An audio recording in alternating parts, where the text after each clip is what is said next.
Hello बच्चों, let's see the question says in the following questions the assertion and reason have been put forward. Read the statement carefully and choose the correct alternative from the following. A part, both the assertion and the reason are correct and the reason is the correct explanation of the assertion. B part, assertion and the reason are correct but the reason is not the correct explanation of the assertion. C part, assertion is true but reason is false.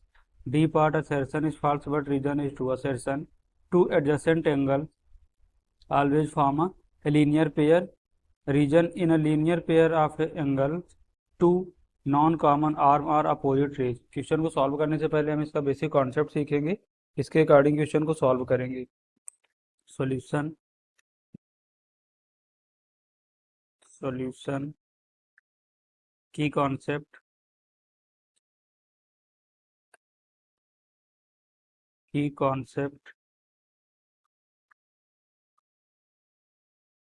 adjacent angle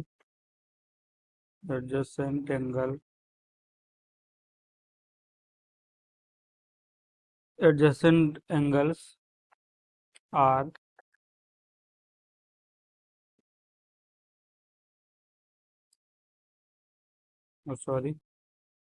two angles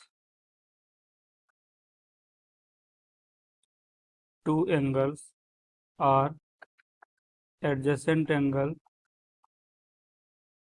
adjacent angle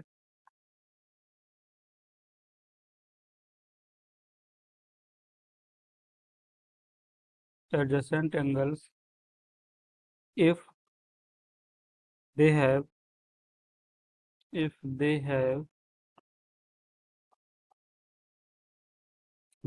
a common side and a common vertex. तो हम इस basic concept का use करेंगे. तो देखो यहाँ पर, तो इसकी देखो कॉमन साइड हमारी क्या होगी.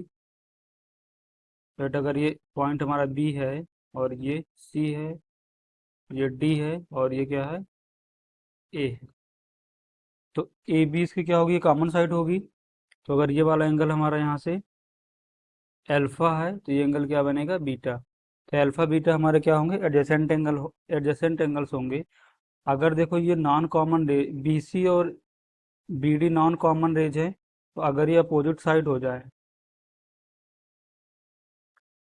ये अगर यहाँ पर है, ये अगर बी है, ये यहाँ पर डी हो और ये सी हो, अगर अपोजिट साइड हो जाए तो ये एंगल कितना बनेगा, यहाँ से 180 degree. That means linear pair बनाएगा. तो हम इस बेसिक कॉन्सेप्ट का यूज करेंगे, इसके अकॉर्डिंग क्वेश्चन को सॉल्व करेंगे. देखो हमारे क्वेश्चन में क्या गिवन है, assertion assertion two adjacent angle always form a linear pair. तो देखो हमने की कॉन्सेप्ट पे डिस्कस किया है कि जो एंगल का एडजेसेंट एंगल होते हैं तो इनका पेयर, जब लीनियर पेयर के क्या बोल रहा है, two adjacent angles always form a linear pair. देखो लीनियर पेयर कब फॉर्म करेगा ये, जब ये नॉन कॉमन जो साइड्स हैं और रेज हैं वो अपोजिट साइड में हो जाएं.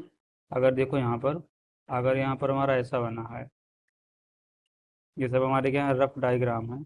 एक रेज ये है, ये बी है पॉइंट, ये सी है और ये डी है. अगर इसका कॉमन रेज यहाँ से, ये कॉमन लाइन होगा, यहाँ से कॉमन साइड हो जाएगी यहाँ से. तो अगर ये एंगल अल्फा है तो ये एंगल बीटा होगा. अगर ऐसा कुछ हो जाता है इस पे,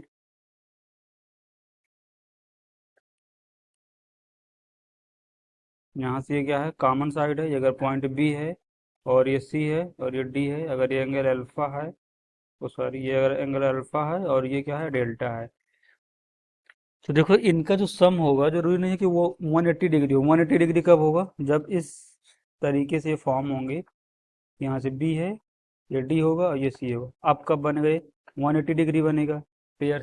तो देखो ये जरूरी नहीं है कि जो एडजेसेंट एंगल्स का है, two adjacent angles always form a linear pair, तो ये हर टाइम नहीं होगा. तो इसके लिए हमारा असर्शन क्या हो जाएगा, फॉल्स हो जाएगा.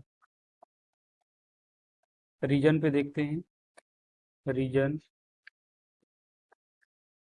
देखो रीजन में हमारा क्या गिवन है,